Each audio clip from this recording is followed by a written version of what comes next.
is a light unto our feet and a guide unto our path. Ladies and gentlemen, pastors, members, and visitors of Jesus the Anointed One Church Cainta,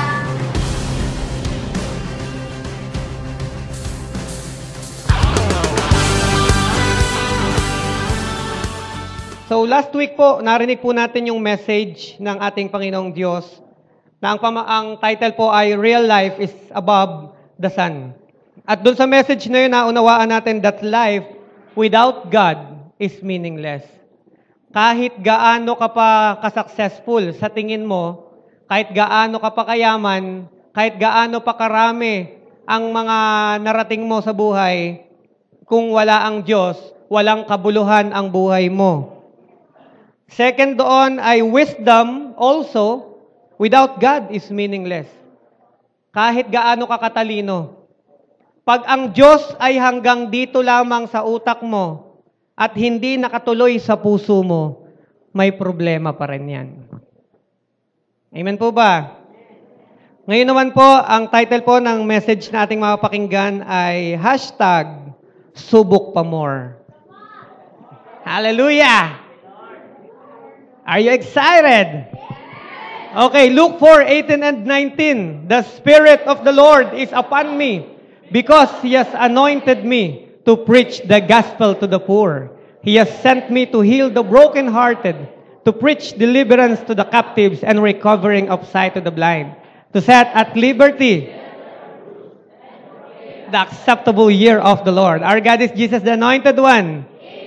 Let us pray. Father, thank you. We claim the victory of Jesus and the defeat of the enemy sa service na ito. At sa buhay ng lahat ng aking mga kapatid na dinala po ninyo ngayong umaga, patuloy kong pinapadaloy ang kasaganaan ng kanilang espiritu, kasaganaan sa kanilang pisikal na katawan, at kasaganaan sa kanilang emosyon. Maraming salamat aking Ama sa pangalan ng Panginoong Yesus. Amen. Praise God. So, mag-focus po tayo sa Book of Ecclesiastes, chapter 2, verse 1 to 4, and verse 11. Dito sa book na ito, sa chapter 2 ng Ecclesiastes, ano-ano ba ang mga bagay na na-discover ni King Solomon? Ano-ano ba yung mga bagay na nakita niya at na-realize niya na hinahabol ng tao para lamang siya ay sumaya at para lamang ang kanyang buhay ay magkaroon ng kulay. Pero ang sabi po dito, sa kanilang paghahabol, akala po nila, ito po yung tunay na hinahanap nila. Okay? Pero sa totoo lang, ang tawag po ng Ecclesiastes chapter 2, verse 11 dito, ito po lahat ay chasing after the wind. Sabi mo, chasing after the wind. Yung mga bagay na nadiskubre ni Solomon, na hinahabol at pilit pinapahalagahan ng tao, chasing after the wind pala. Na akala ng tao, totoong kailangan niya nakapagdadagdag sa kanyang pagkatao, pero sa totoo lang, itong mga hinahanap niya ang magiging daan upang lalo pang magkaroon ng emptiness ang kanyang buhay. Sino po rito yung may motor? O may kotse? Amen.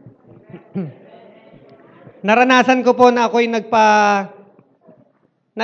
pumunta ng vulcanizing dahil medyo flat. Pero nung binobombahan ko siya, sa halip na magkaroon ng hangin at tumigas yung gulong, lalo, yung tirang hangin dun sa gulong ko, nawawala. Bakit? Kasi yun palang compressor, nung may vulcanizing shop, walang laman. Sa halip na mag-supply siya, hinihigop niya yung hangin papunta sa kanya. Kaya pala sabi ko, bakit lalong na-flat? Dapat yan nagkahangin. Tapos isinaksak, naghintay, at naglagay ng hangin. Anong point? No? Minsan yung mga bagay na pinapahalagahan mo sa buhay mo, kapatid, akala mo yan yung magdadagdag ng pagkatao mo, pero sa totoo lang, hihigupin yan yung lakas mo. Hihigupin yan yung totoong halaga ng buhay mo. Sa halip na madagdagan ka, yung iba habol ng habol sa pera. Pero marami na pong namatay dahil sa pera. Yung iba habol ng habol sa cellphone. Ang dami na pong nasagasaan ng train dahil sa cellphone. Kita nyo ba sa balita? Di ba tumatawid ng riles? Hindi niya napapansin dahil busy siya sa cellphone. Ayun na. Habol ng habol sa boyfriend, sa girlfriend. Akala niya yun yung magdadagdag ng buhay niya. Pero sa totoo lang, yung emptiness, lalo niyang nararamdaman. Amen ba? Praise God. So yung mga bagay na hinahanap natin, ang katulad lang niya ay parang empty compressor, no? Walang lamang compressor. Praise the Lord. Ano-ano yung mga bagay na ito na sinasabi ni Haring Solomon na chasing after the wind? Number 1, pleasure. Ang sabi po ng verse 1, sinabi ko sa aking sarili, halika, subukan mo kung ano ang kahulugan ng kaligayahan. Magpakasaya ka, subalit ito man ay walang kabuluhan. Yung iba po, sobra po ang kanilang paghabol po dito. No? Pleasure ang unang-unang bagay na pumapasok sa isip ng tao para sila'y sumaya. Kaya napapansin po natin, ang laging tanong ng mga yan ay, saan kaya pwedeng makapunta ang barkada? Ano kayang magandang palabas ngayon? Kay Daniel Padilla ba? Saan kaya pwedeng magbakasyon? Saan kaya pwedeng mag-swimming? Saan kaya masarap kumain? Purong iniisip niya ay pagsasaya. People will never stop thinking about pleasure. Kaya napansin natin, karamihan ng mga negosyante, ang tinatayo po nilang negosyo may kinalaman sa pleasure. Diba? Nakita nyo, ratski, diba? Mga tambayan kung ano-ano. Napakarami pong mga lalaki ang nagpapakasasa sa pleasure na nasira na pati ang kanilang negosyo, nasira na pati ang kanilang pamilya, nasira pati sarili nilang buhay. Meron din namang mga babaeng nasira ang kanilang marriage dahil lamang sa isang lalaki. May iilan ding asawa na nakalungkot, nagkakasakit pa. Dahil lamang dyan. Okay? I thought in my heart, come now, I will test you with pleasure to find out what is good. But that is also proved to be meaningless. Sabihin mo nga, walang kabuluhan. Napakawalang kabuluhan. Diba? Laging yun ang pinag-uusapan. Saan tayo pwedeng rumampa? Diba? Lagi na lang ang iniisip ay tungkol sa pagsasaya.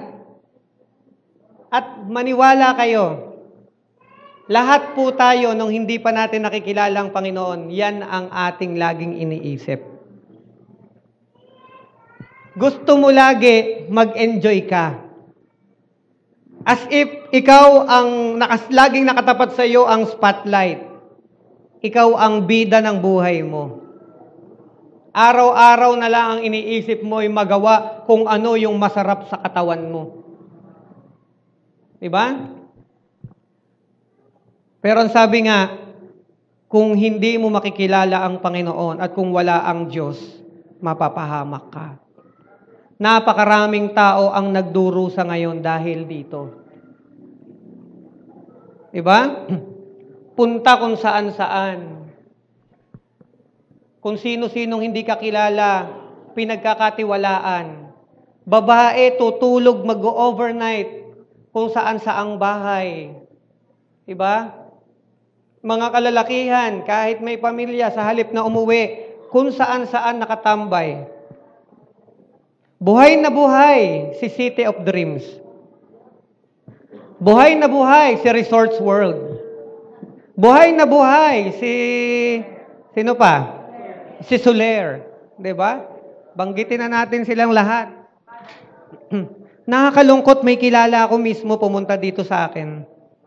Isa siya sa may mataas na katungkulan sa ating gobyerno noong mga nagdaan.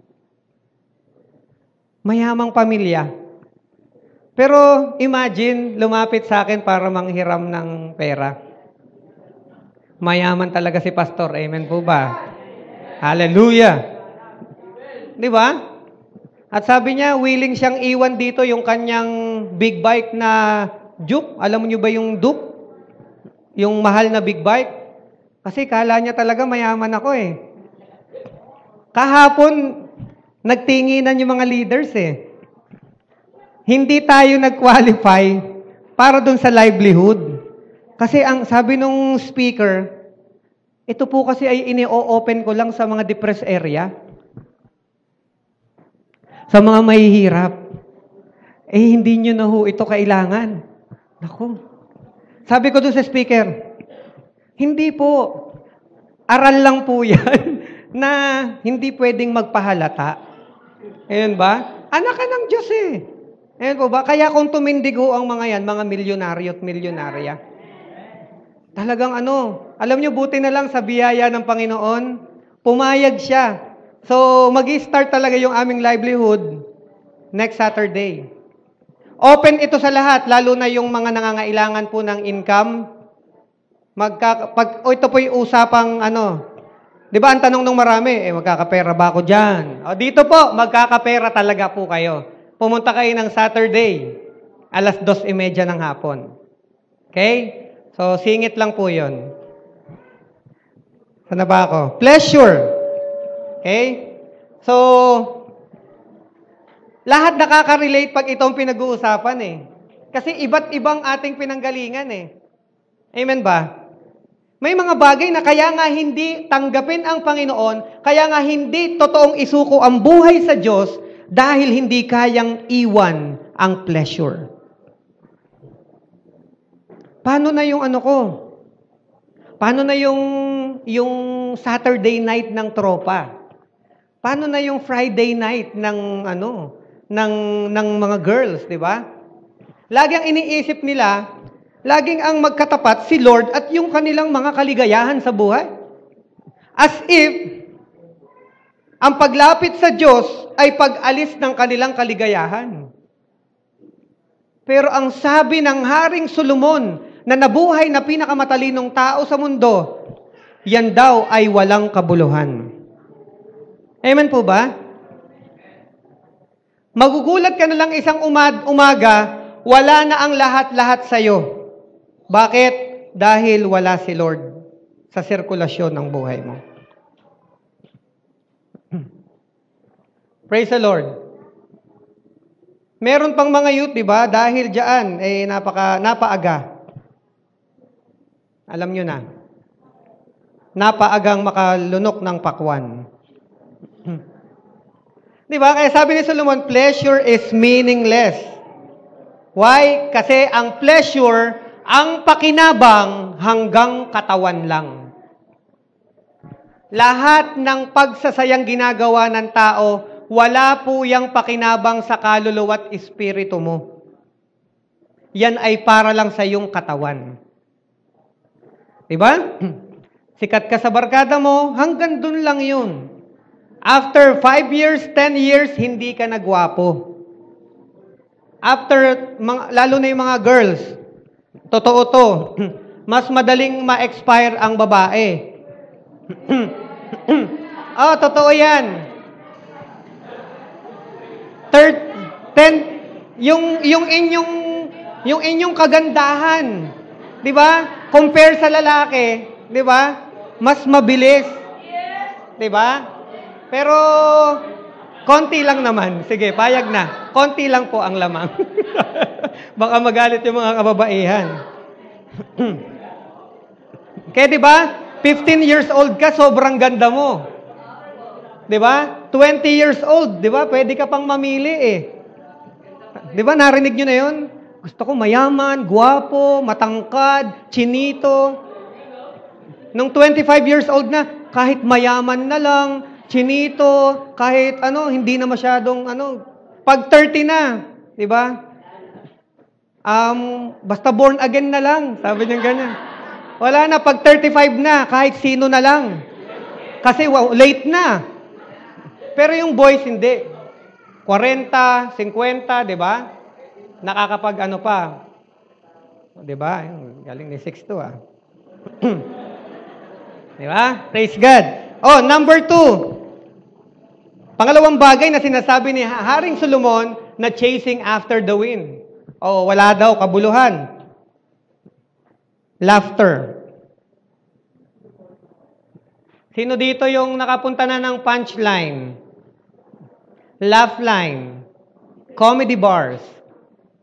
Di ba, sikat na sikat yan? Paggabi yan ang puntahan ng mga taong malulungkot. Kasi doon sa loob ng comedy bar, ookrayin ka ng ookrayin ng mga tao. Ay, nung mga, yung anong tawag sa kanila? Stand-up comedian. Di ba? Ganun ang gagawin niya, patatawanin ka, meaning, bumabayad ka para tumawa ka. Nagbabayad ka para lang sumaya ka. Laughter, I said, is foolish. And what does pleasure accomplish? Okay. People will look for this but will still feel empty. Habol sila ng habol dyan. Kaya nga sabi ko kanina, pumupunta sila kung saan masaya. No? Gusto nila kasing sumaya. At willing silang bumili, sumaya lang. Lalo na yung mga mayayaman. Kung wala si Lord sa buhay nila, namimili talaga ng kaibigan sila. Totoo? Taas ang kamay ng mga mayaman. Sabi mo noon yun. Pero ngayon, dahil kay Lord, lagi akong masaya. Di ba? They will go to different bars just for something that they will laugh about. Pero pag uwi nila ng bahay, malungkot pa rin po sila. Maghahanap sila ng kaibigan, makikipagtawanan, at sa kanyang pag-iisa, malalaman na naman niya, wala pala siyang napala, wala siyang natutunan, malungkot pa rin ang kanyang buhay. Walang sawang magsisearch sa YouTube para matawa o mangitiman lang, pero sobrang lungkot pa rin. Hindi mo pwedeng pekein ang kaligayahan. Kapag ikaw ay may hugot at napakalalim na kalungkutan, lalabas at lalabas yan sa iyong muka. Pero kapag nasa iyo ang Panginoon, napakalalim ng hugot mo ng iyong kaligayahan. Kaya kahit ano pa yung pinagdadaanan mo sa buhay, still, kaya mo talagang humarap na sa tao as if totoong masaya ka. Why? Sapagkat totoo naman, dahil yung tunay na joy na nagbibigay ng kaligayahan, nasa sayo nakatira. At hindi lang yon, kasama nung joy na yon, yung peace. Amen po ba? Merong kaligayahan, walang peace. Walang kapayapaan. Nakita niyo sa barkada, nagtatawanan kayo, tawa kayo ng tawa, pero may pinagtatawanan kayong isa sa barkada nyo. Walang kapayapaan yun, masaya lang kayo, pero wala yung kasamang peace. Diba? Kaya mamaya, pagkatapos mong tumawa, susuntukin ka na. Diba? Kasi, nandun nga, masaya kayo, pero wala doon ang kapayapaan. At tayong lahat, nung hindi natin kilala ang Panginoon, ang galing natin gumawa ng paraan, may mapagtawanan lang. May dumadaang lalaki, sabi niya doon sa mga barkada niya, anong height niyan? Sabi nung isa, hindi ko alam, paano ko malalaman? Sabi niya, ba't ikaw, alam mo ba? Oo, anong height niyan? 5'4". 5'4", 5'5". Yun pala ang sinabi niya, 5'4", 5'5". Anong 5'4", 5'5"? Ba't dalawa yung ano? Kasi sabi niya, kasi yung palang naglalakad, ano pala? Pinagtatawanan nila yung may diferensyang tao. Kaya pala ang height, sabi niya, alam ko height niyan, 5'4", 5'5". Yung pala, pag-apak, 5'4", pagbaba, 5', di ba? Minsan ganun ang tao. Nang lalait tayo, makasumaya lang. Tama? Kaya nga pagka may taong nakagawa ng ganito, antimano, may naisip kang pangalan. O, Mr. Palito, kumusta ka na? Tawa na naman sila, di ba? Pero iba pa rin yung totoong kaligayahan na nanggagaling sa Diyos. Kapag ang Panginoon tinanggap mo sa puso mo, yung hugot ng saya mo, matindi yun. Amen ba? Actually, kahit naluluha ka, masaya ka eh. Amen? Kasi nakikita mo yung kabutihan ng Diyos sa buhay mo. Sino po ditong nakaranas ng pinagaling ng Diyos? Iba yung saya. Napapaiyak ka na hindi maipaliwanag, pero ramdam na ramdam mo ang bait-bait ng Diyos. Ramdam na ramdam mo napakabuti ng Diyos. At sa puso mo, gustong-gusto mo talagang maranasan ito ng mga kakilala mo. Kamag-anak mo. Kaya tayo mga born again, hindi maintindihan ng mga tao. Hindi talaga tayong pigilin, hindi nila tayo kayang pigilin na i-share si Jesus eh. Kasi napakaganda ng bagay na nangyayari sa buhay natin. Amen ba? Hindi natin pwedeng pigilan ang sarili natin na ma-share ito sa kanila. Yun ngang masama, sinishare mo. Yun pang mabuti. Di ba? May na-discover kayo na bagong tambayan. Di ba? Sinishare mo kagad, uy, alam mo ba? Naku, ang ganda-ganda nung pinuntahan namin. Yung ganito, ganyan. Ang ganda, kinikwento mo. Di ba? Masama yun. Pagdating doon puro kasamaan ang gagawin. Ngayon pa kaya, kabutihan ito. Hindi natin isi-share? Sabi mo sa tabi mo, sinishare mo ba? I-share po natin.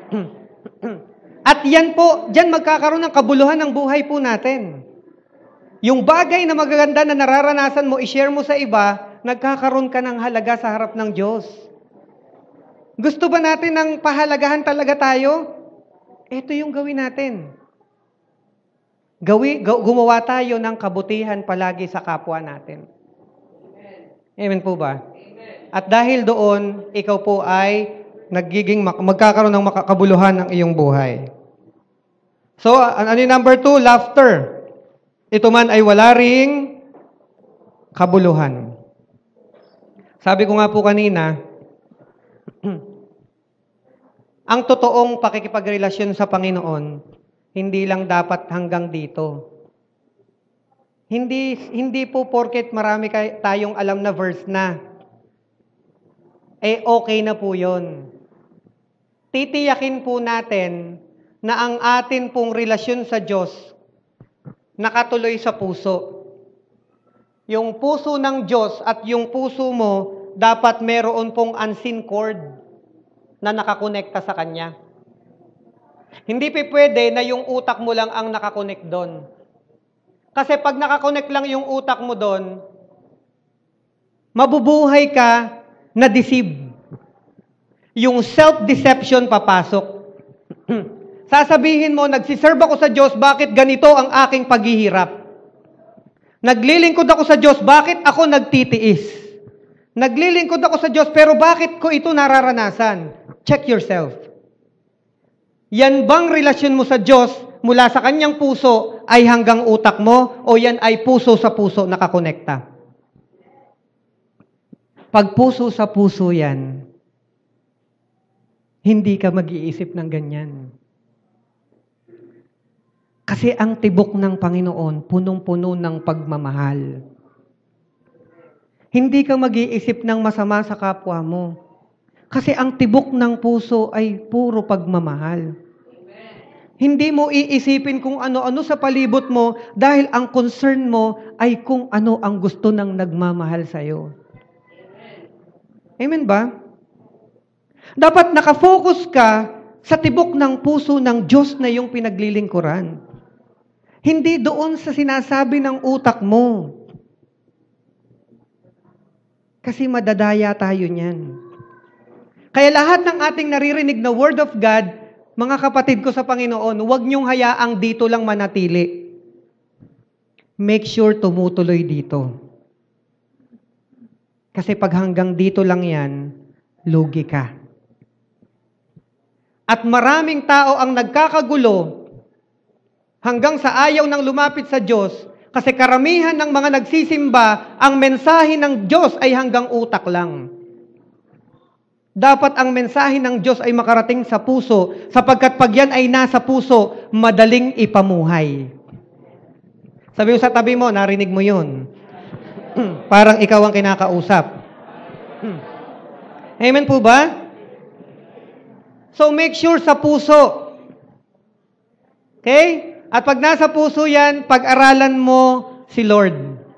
Pag-aralan mo ang puso ng Diyos, ang tibok ng puso ng Diyos. Alam mo, habang nadidiscover mo kung ano si Lord, kung ano yung mga bagay na nalaman ng puso niya, automatic yun magmamanifest sa puso, sa buhay mo. Hindi yung, lagi ka na lang nagrereklamo sa buhay. Mga, taas ang kamay ng mga born again Christian. Ayun, meron pang 10. Ayan. Siyempre lahat ng nandito, amen ba? Ayan, mga kapatid, hindi bagay sa mga anak ng Diyos na nagrereklamo ka sa buhay mo. Kasi ang laki-laki ni Lord. Amen ba? Lalong-lalo na kung ikaw ay matagal na sa church, hindi bagay sa'yo na nagrereklamo. Alam ni Lord ang ginagawa niya sa buhay mo. All you need to do is trust Him. Nasubukan mo na ba talagang magtiwala sa Kanya? Kasi kung hindi mo pa talaga nasusubukan, subukan mo. Simulan mo ngayon, mapapayapa ang puso mo, mapapayapa ang isip mo.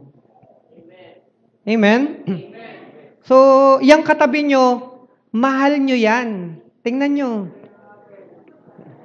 Yung nasa likod nyo, kapatid mo yan. Tingnan nyo. At lahat ng nandito sa loob ng church, makakasama nyo yan sa langit. Amen ba? Ngayon, kung makakasama mo sa langit yan, huwag mong pag-iisipan ng masama yan laban sa'yo.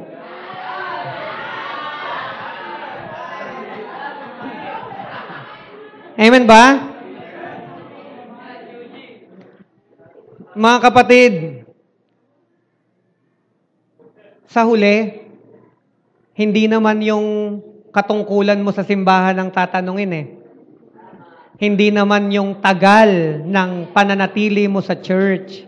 Hindi din naman yung dami ng nakakabisado mong salita ng Diyos. Sa huli po ay ang itatanong pa rin ay ito.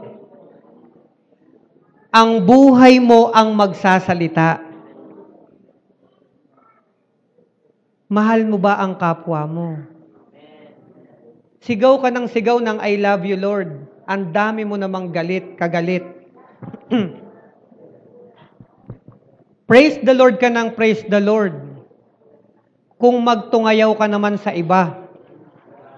Tama ba yun? Sa huli, Kristiyano ka na, magugulat ka na, sa gitna ka ng mga taong hindi Kristiyano dahil naghahanap ka ng kaligayahan. Dahil sa loob ng simbahan, feeling mo malungkot ka na. Akala mo yung mga tao sa loob, kalaban mo na. No. Sarili ang kalaban, hindi ang mga kapatid sa Panginoon. Kaya dito, magmamahalan lahat. Amen po ba? Amen. Bakit? Yun ang utos ng Diyos eh. Kasi pagka ikaw ay nagkaproblema sa puso, lalabas ka. Maghahanap ka na ibang magpapasaya sa buhay mo. At maniwala kahit sa hindi, marami po ang lumabas ng church, nagsimula po diyan. Hindi na siya naging masaya sa loob. Kasi hindi niya talaga na i-apply ang Word of God. Hanggang dito lang. Amen po ba dyan? Kaya alam nyo, pag kayo po ay tagapakinig, blessed po lagi ang tagapakinig kaysa sa tagapagsalita.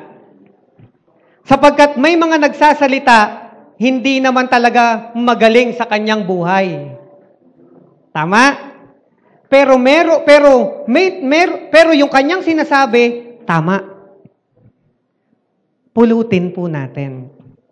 Nakita nyo na, may mga taong nagpipreach, nagtiteach, nandyan sila.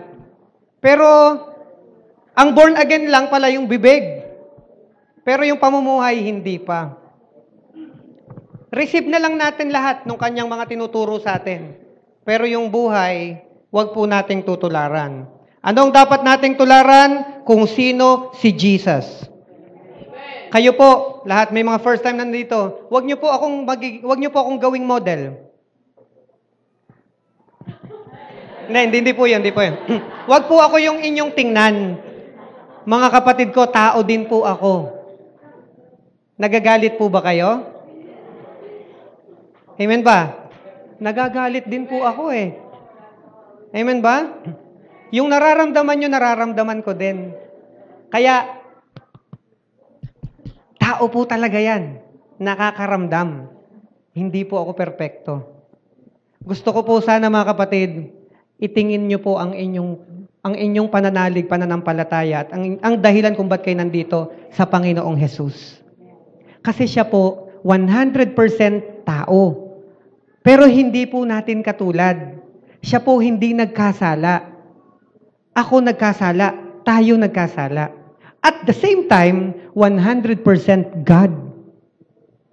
Siya'y Diyos at tao din. Tayo po, tao lang. Sa biyaya ng Diyos, nabubuhay para makatulad ni Kristo. Sa biyaya. Ibig sabihin, sa habag ng Diyos, nagpipilit po tayo. Kaya wag niyo pong titingnan, no? Sino po yung nag-invite sa inyo? Wag niyo din siyang titingnan. Kasi pag nagkamali po siya, bagsak na yung faith mo. Ay, ayoko na pala dyan. Masama palang ugali ni brother. Ay, ayoko na dyan. Sumisigaw din pala si brother. Ay, ayoko na dyan. Si sister pala yung malakas magsalita. Ay, ayoko na dyan. Eh, ang dami pong mali. Pwedeng sa iba gusto mahina ang boses. Pwede namang sa'yo gusto mo soft yung boses. Magkaiba. So, para maganda, kay Lord po tayo titingin. Amen ba? Sabihin mo, si Lord lang ang ating titingnan, ha? Sino pong idol natin dito? Si Jesus. Amen ba? So, number 1 po na sinasabi ni Haring Solomon na walang kabuluhan, pagsasaya, pleasure. Number 2, laughter. And number 3, liquor. Sabi mo sa tabi mo, alak. Alak pa more. Sabi ng verse 3. Verse 3. Sa pagnanasa kong makamit ang karunungan, ipinasya kong magpakalasing sa alak. Si Haring Solomon nagsasalita, sa loob-loob ko'y ito na ang pinakamainam na dapat gawin ng tao. Ang pinakamainam daw ay ang maglasing. Di ba? Sa maikling panahon, ilalagi niya sa mundo. Meron ba kayong kilalang mga ganito? Di ba? Wala nang pang-uwi. Wala nang pang-uwi. Basta pag umupo yan, galit yan pagbitin. Gusto niyan ang pag-uwi niya, hindi niya alam paano siya nakauwi. Kasi para may testimony siya bukas. Wow, nakauwi po ako, hindi ko alam. Ay, mga gusto ng mga may patotoo din po ang mga lasing. Akala nyo ba? People will get drunk with wine just to forget the heavy dramas in life. Napansin nyo kaya punong-puno ang mga bars? Kaya punong-puno ang mga beer house? Mga malulungkot po ang nandun. Sabi nila, gusto kong makalimot. Eh di paglasing na yan, di ba? Ewan ko kung nalimutan. Di ba? Pero ang totoo, nadagdagan ng sakit ng ulo. Paggising niya, nawala na yung tama. Bibili na po yan ng Royal, o kaya bibili na yan ng kahit anong malamig. Pampatanggal ng ng tawag doon? Amats? Hangover. Amats daw. Di ba? Pangpatanggal ng hangover. Ay yung iba, ang pantanggal ng hangover, susundutan pa ng beer. Di ba? Pero eto, nawala na lahat ang tama ng beer. Bumalik ka na sa normal. Nawala kaya yung problema? Di ba? Paggising niya, nandyan na ulit yung misis niya. Batugan! Di ba? Ayun na ulit.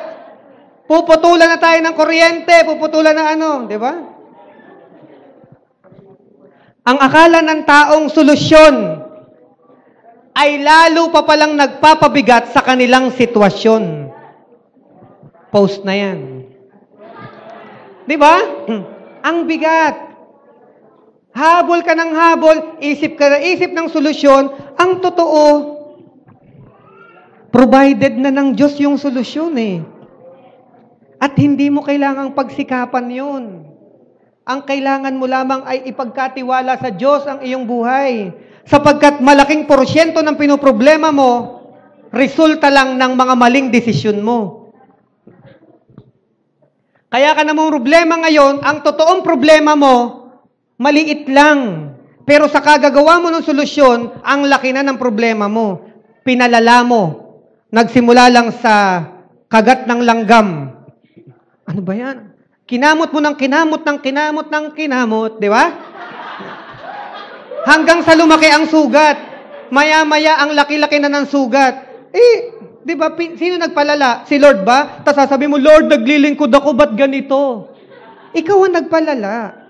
Hindi si Lord. Amen po ba? Kaya marami po dyan, pag totally sinurrender mong buhay mo sa Kanya, kalahati, higit pa sa kalahati ng problema mo, alis na agad. Bakit? Sapagkat ang sagot doon sa mga problemang yon ay kapayapaan lamang. Kaya kung may kapayapaan ka nang nanggagaling sa Diyos, alis na kagad yung iba. Yung natitira, yun ang totoo. Ang maganda, kasama mo na si Lord, haharapin mo yung problema mo. Kaya hindi? Kaya. With God, all things are possible. Amen ba? Sabi ng Corinthians, di ba? For we walk by faith, not by sight. Mahalaga yun. Diba? Kaya nababawasan talaga ng malaki. Akala po ng napakarami, ang alak ay kaibigan. Pero hindi nila alam, ito po'y mabagsik na Panginoon. Kasi kukontrolin ito ang buhay mo eh. Diba? Pero syempre, baka naman pagka nag-share kayo dyan, sa halip na i-share nyo, mahal ka ng Panginoon. Sasabihin mo kagad, uy, bawal ang alak dun. Naku po, hindi nga papasok sa church. May bawal agad. Amen po ba? Ang i-share natin yung kabutihan ni Lord. Diba? Kung umiinom pa, wag nyo pong alisin. Kung ako tatanungin nyo, yaan nyo lang. Oo, ba't nyo aalisin? Mamaya, dahil sa pagpapaalis ko niyan, umalis pa kayo sa church. Diba? Wag na lang. Wag nyo na lang alisin, dito lang kayo. Bakit? Malaki ang laban po ng isang taong nananatili sa church kaysa sa isang taong aalis sa church. Kaya sa akin, kaysa sa alisin mo, magtalo tayo, wag mong alisin. Magstay ka lang kay Lord. Bahala na si Lord. Kaya isang bata na may hikaw sa dila, hindi ko naman sinabihang alisin eh. Dumating ang panahon, sabi niya, kuya. Sabi ko, ba't nasa na yung hikaw? Hinahanap ko pa. Hindi po kalooban ni Lord eh. Talaga? God bless you. Yan. May tamang panahon para doon. Amen po ba? Yan. Kaya, pag nagwi-win tayo, nag-share tayo sa iba, ang i-share natin, ang kabutihan ng Panginoon. At doon, hindi sila pwedeng tumanggi. Tama? Halimbawa, sabi mo, pwede ko po ba kayong ipag-pray? May sakit siya. Alangan mo sabihin niyang, wag na. Siyempre, sabihin niya, sige po. Okay? So, alak, ang sabi ni Solomon ay meaningless. Sabi sa tabi mo, meaningless. Okay, so, siguro naman, yung iba dito, mga boys, pag nanligaw at nabasted, diba? Siyempre, hindi naman kayo tatakbo doon, di ba? Baka mamaya, pagpunta ko sa bahay nyo, may isang case kayong dyan. Bakit ka nagiinom? Pastor, binasted ako eh. Hindi na yon, di ba? Relax ka lang, di ba? Binasted lang pala eh. Di ba? Pang ilan na ba yan? Pang 5 na po eh. Okay lang yan. Dagdagan pa natin, di ba? May tatanggap din sa'yo. Dahil may inihanda ang Diyos sa bawat isa. Amen ba? Last na po, number 4. Sabi mo sa tabi mo, patapos na agad. Number 4, huge project. Huge De La Rosa. Huge project. O, sige, basahin po natin ang verse 4. Nakagawa ako ng mga dakilang bagay. Nakapagtayo ako ng malalaking bahay. Ginawa kong ubasan ang paligid nito. Sa English, I undertake huge projects. I build houses, ang nagsasalita si King Solomon. I build houses for myself and planted vineyards. So makikita po natin, alam niyo ba yung DMCI na developer? Sino nakakaalam? O, DMCI, alam yan ni Brother Danny kasi contractor sila. O, DMCI, Mega World, Mega Wide, Federal, MDC, sila po yung malalaki at na mga dambuhalang developer na gumagawa ng mga buildings, mga malls. Sila yan.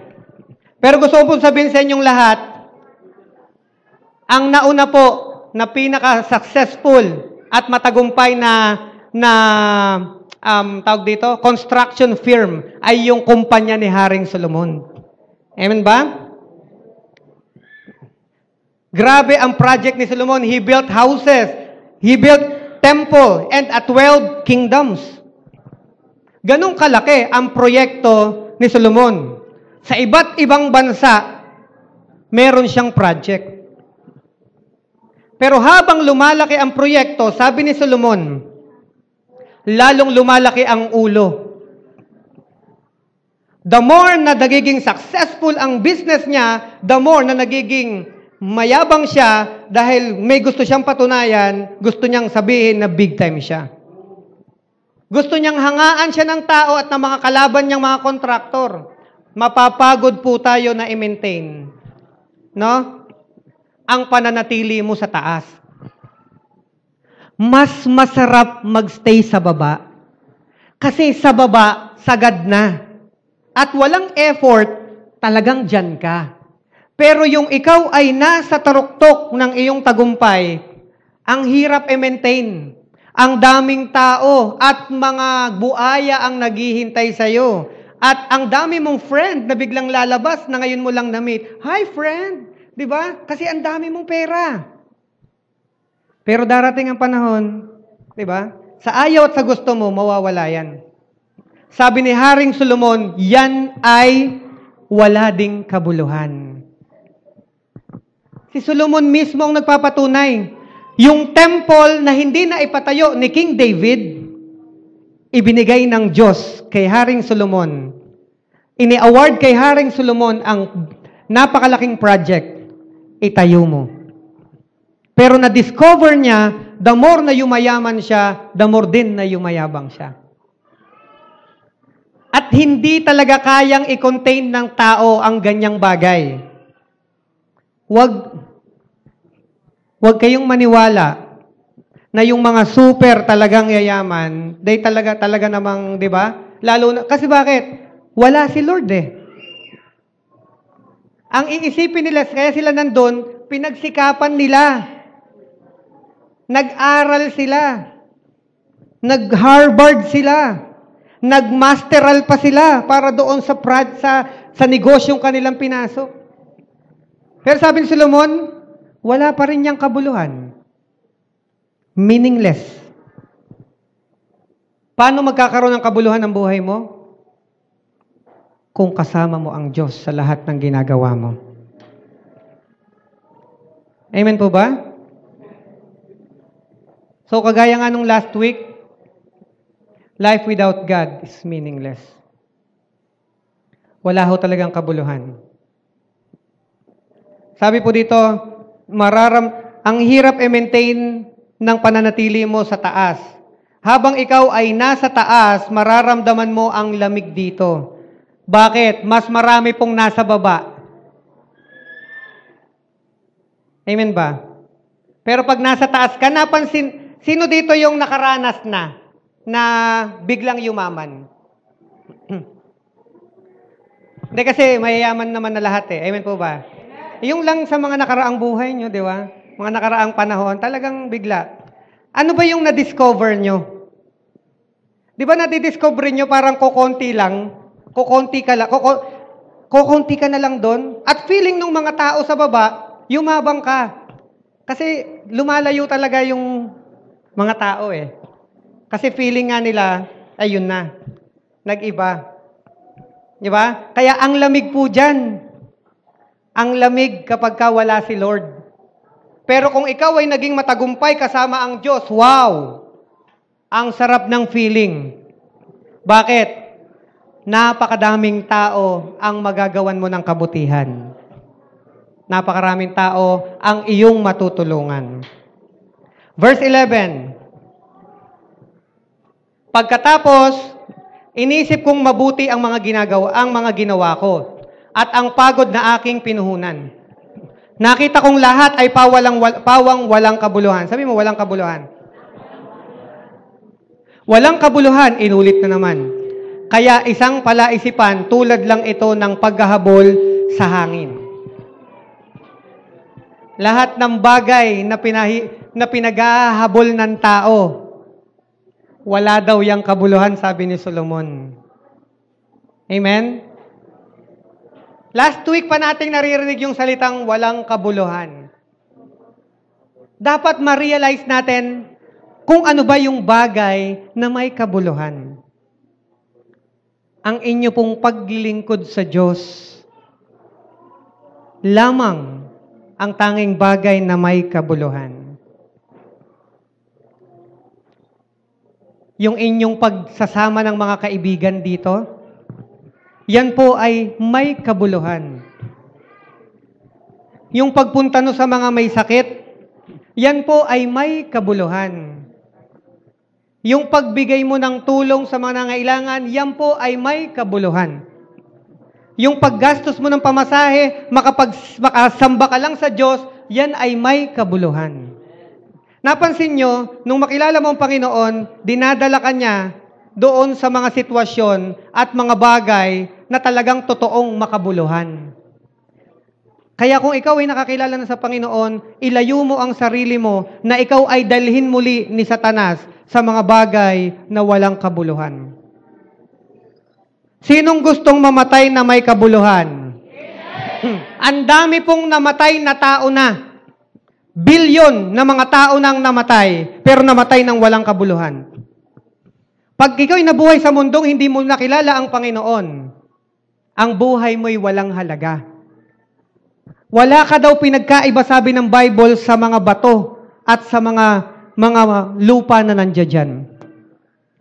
Pero kung gusto mong umalingaw-ngaw at biglang kumislap ka sa langit, yung buhay mo ay nagagamit para magkaroon ng impact sa ibang tao. Amen po ba? Sabi mo sa tabi mo, sisimulan na natin to. Ang dami na nating sinayang na panahon eh. Kailan mo nakilala si Jesus? 20 years old ka? Nasayang yung 19 years pababa. Yung iba 30 years old bago nakakilala. Ang dami nang nasayang. Eh ngayon nakakilala ka sa Diyos, 50 years old ka. Magpapabanjing-banjing ka pa ba dyan? Ang dami nang nasayang. Habol. Habol. Ipakilala mo si Jesus sa mga tao, sa mga kakilala, sa mga kapitbahay mo.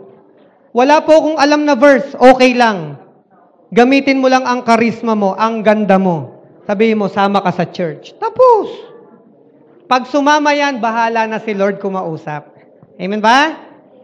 Iyon. So, balikan po natin, 4 na bagay na, ang sabi nga ay chasing after the wind. Number 1, pleasure. Number 2, number 3, and number 4, eto tanong ko, #subok pa more. Pag hindi mo tinigilan yan, mapapahama ka. Amen po ba?